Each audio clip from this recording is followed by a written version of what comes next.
এখন ব্যস্ত খাকে নিয়ে। সত্যি জিদ্দাকে আমার এত ভালো লাগে, এত হ্যান্ডসাম লাগছে জিদ্দাকে। তো জিদ্দা খাকি নিয়ে ব্যস্ত থাকলেও কলকাতার বুকে জিদ্দার অ্যাক্টিভিটি বা অ্যাভেলেবিলিটি বা যেটাকে বলে একদম সেই অ্যাক্টিভ হয়ে যাওয়া না, সেটা কোথাও গিয়ে আমি আরও বেশি করে লক্ষ্য করছি। কারণ জিদ্দার ভিতরে একটা অন্যরকম পরিবর্তন এসেছে। জিদ্দা আরও বেশি নতুনত্বের সাথে অ্যাপ্রোপ্রিয়েট হতে চাইছেন।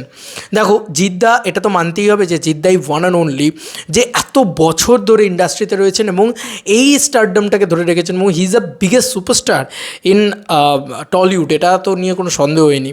মানে দেবদাও তাকে রেসপেক্ট করে বলেন যে হ্যাঁ, কবে থেকে উনি আছেন তুমি ভাবো, কবে সাথী বেরিয়েছে, তারও আগে উনি কতগুলো ইন্ডাস্ট্রিতে কাজ করেছেন, উনি কতগুলো ভাষা বলতে পারেন। তো কোথাও গিয়ে না একটা হয়, একটা জিনিস হয় সেই মানুষটার প্রতি। তো সেই মানুষটা আজকের দিনে দেখি 2024-এর মতন করে কিন্তু নিজেকে ট্রান্সফর্ম করছেন। যে কারণে আজকে একটা জিনিস আমি মানে অনির্বাণ দা আমাকে পাঠালো, জাস্ট এটা দেখো। জিদ্দা খেলছেন, ব্যাডমিন্টন খেলছেন, এটা আর এমন কী আর আছে এমন যে জিদ্দা ব্যাডমিন্টন খেলছেন। আমি তোমাদেরকে দেখাই আর একবার পুরো বিষয়টা, তাহলে তোমাদের কাছে ক্লিয়ার হবে যে জিদ্দা এখানে কালীঘাট থেকে এটা পোস্ট হয়েছে। সাউন্ডটাকে আমি কমিয়ে দিলাম। জিদ্দা ব্যাডমিন্টন খেলছেন, কিন্তু এটা কী কিসের জন্য খেলছেন, কী করছেন, কী বৃত্তান্ত, সেটা কি তোমাদের জানা আছে? বলি তোমাদেরকে পুরো বিষয়টা হচ্ছে যে আমি আরও তার তলায় একটা ভিডিও দেখাই, সেটাই তোমরা বুঝতে পারবে। জিদ্দা এখানে এসে ঢুকছেন, সেই জিদ্দার ভলভো, ঠিক আছে, বড় সাদা রঙের ভলভো গাড়িটা জিদ্দা এসে ঢুকেছেন। কী লাগছে জিদ্দাকে, কী হ্যান্ডসাম লাগছে দেখো জিদ্দাকে, দারুণ লাগছে এক কথায়। এবং এটা জিদ্দা লেখাই আছে এখানে এক্সক্লুসিভ। আমি একটুখানি ভিডিওটাকে পজ করি, দেন তারপর তোমাদেরকে বোঝাই, তোমাদেরকে দেখাই যে এক্স্যাক্টলি এটা কী। এটা এখানে পরিষ্কার লেখা আছে যে আজ চেতলা অগ্রণী জিম ওপেনিংয়ে সুপারস্টার জিদ্দা। বন্ধুরা, কলকাতার বুকে উনি শ্যুটিং করতে করতে এটা কী করে করেন, এটাই আমাদের জিদ্দা। মানে কলকাতার বুকে উনি শ্যুটিং করতে করতে একটা চেতলা অগ্রণী জিম ওপেনিংয়েও যাচ্ছেন। এবার আরও একটা জিনিস এখান থেকে বোঝা যায় যে এই যে একটা জিম, একটা ফিটনেস, আজকে আমাদের বাংলায় তো আরও অনেকে আছেন, মুম্বাদা এই বয়সেও এখনও খুব ফিট, বাট তারা চেতলা অগ্রণীতে জিদ্দাকেই ডাকছেন। কেন ডাকছেন? কারণ জিদ্দা স্টারডম ভাই, এই মানুষটার স্টারডম, এই মানুষটার এরা, এই মানুষটার জলওয়া, এই মানুষটার ক্রেজ, এটার জন্যই কিন্তু আমার বিশ্বাস যে জিদ্দাকেই আগে তলব করা হচ্ছে। এবং জিদ্দা কতটা অ্যাক্টিভ হয়ে গিয়েছেন দেখো, জাস্ট যে জিদ্দা স্টারডমটা তোমরা বুঝতে পারবে।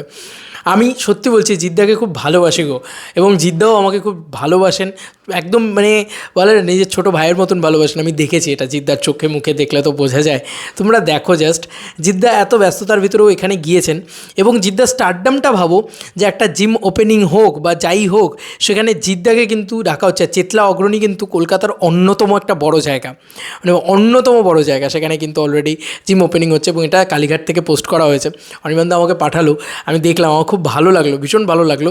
এবং দেখো জাস্ট ফিটনেস দেখো জিদ্দার, মানে একটা মানুষের ফিটনেস কতটা হলে তাকে দিয়ে জিম ওপেনিং করানো হয়। এবং he is the superstar Jeet, মানে এটা তো মানতেই হবে, he is Tollywood boss, he is Tollywood king.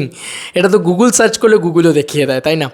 তো মানে এই মোমেন্টগুলো থাক, এই মোমেন্টগুলো ধরা থাক। জিদ্দাকে কি লাগছে ভাই, এখনও জিদ্দা যখন এদিকে তাকিয়ে হাসছেন, মনে হচ্ছে ভাই এটা কি, মানে এটাই তো সত্যি, মানে ওনার বয়স যে এত বোঝা যাচ্ছে না, লিটারেলি এত ভালো লাগছে ওনাকে দেখতে। থ্যাংক ইউ সো মাচ জিদ্দা, এতটা তুমি অ্যাক্টিভ হয়ে উঠেছো। এই যে দেখো জিদ্দা এরকম মানে বক্সিংয়ের ইয়ে নিয়ে এতটা অ্যাক্টিভ হয়ে উঠেছে না জিদ্দা, মানে আমার মনে হচ্ছে খাকির পর থেকে জিদ্দা প্রমোশনও দেখো বুমেরাঙের ফাটিয়ে করেছে, বুমেরাং সুপারহিটও হয়েছে। তো কোথাও গিয়ে এই যে হয় না যে একটা অ্যাক্টিভ হয়ে ওঠা, এই যে ক্রেজি হয়ে ওঠা, এই সমস্ত জিনিসপত্র এগুলো কিন্তু কোথাও গিয়ে একটা আলাদা রকম এফেক্ট ফেলে তার মানে সেই সুপারস্টারের কেরিয়ারে। এবং আমার মনে হয় যে জিদ্দার কেরিয়ার আরও বুম হবে, আরও বুম হবে। বুমেরাং দিয়ে বুম বুম বুমরাং হয়ে গেছে, সব উড়িয়ে দিয়েছে, সব মানে মানে একদম মাথার উপরে উঠিয়ে দিয়েছে। এ ভাই এইরকম একটা ছবি, এরকম একটা সাবজেক্ট, সেটাকেও ব্লকবাস্টার করে দেখিয়েছে জিদ্দা প্রথমত। এবার পালা হচ্ছে জিদ্দার, এবার পালা হচ্ছে আরও বড় স্কেলে খেলার, আরও বড় স্কেলে কিছু করার। আমার মন বলছে যে ঈদ 2025-এ জিদ্দা কিন্তু আসবেই আসবে, এবং আসবে যখন সে একটা বড় ছবি নিয়ে আসবে। আমি চাইছি দেব ভার্সেস জিৎ ভার্সেস সলমান খান, আবার সেই ভয়ঙ্কর বিষয়, সিকান্দার, ওদিকে খাদান, আর ওদিকে জিদ্দার একটা ছবি, সব ছবি দাপিয়ে বিজনেস করুক, উড়িয়ে দিক জাস্ট। আর জিদ্দা আবারও আমরা বড় পর্দায় জিদ্দাকে চেঙ্গিজের মতন রাগাডা ভাইবসে একটা মশালা ছবি করতে দেখতে চাই। বিশ্বাস করো, কমার্শিয়াল ছবি ওয়াইজ আমাদের এখানে যদি কেউ ব্লকবাস্টার দিতে পারে সেটা জিদ্দা ভাই। চেঙ্গিজের সময় দেখিয়ে দিয়েছে, সে কমার্শিয়াল ছবি দেখিয়ে দিয়েছে রাবণের সময়, সে দেখিয়ে দেবে আবারও 44 সপ্তাহ তার সিনেমা হলে চলে। তো কোথাও গিয়ে তারপরেও মানে এত কিছুর পরেও আগে আমরা কি জানতাম যে জিদ্দা মানে অনলি সিনেমা হল, আর বেশি কোথাও জিদ্দাকে দেখা যাবে না। কিন্তু এখন দেখতে পাচ্ছি আমরা যে এই একটু ওপেনিং একটু এগুলো কিন্তু মাঝে একেবারে বন্ধ ছিল, এটা কিন্তু আবার আস্তে আস্তে আস্তে আস্তে একটু একটু একটু একটু করে দেখতে পাচ্ছি, যেটা আমার তো পার্সোনালি খুব ভালো লাগছে। তোমাদের কার কি মতামত, তোমাদের কেমন লাগছে জানিও কমেন্ট সেকশনে। চলো বন্ধুরা, নতুন কোনো ভিডিওতে দেখা হবে, বাই।